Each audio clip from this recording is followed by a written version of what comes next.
Hey guys, today we'll talk about how can you fix that problem you have on your Wikipedia app. So all you have to do, you just click here on settings here.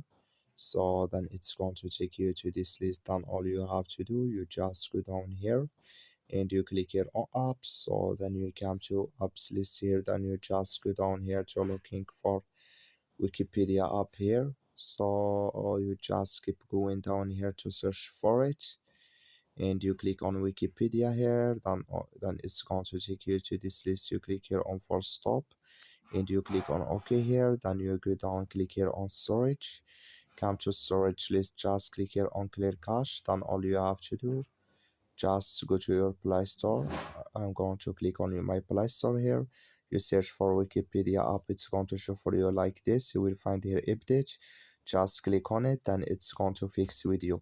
That's all. Thank you for watching. Don't forget to support us by liking and subscribe.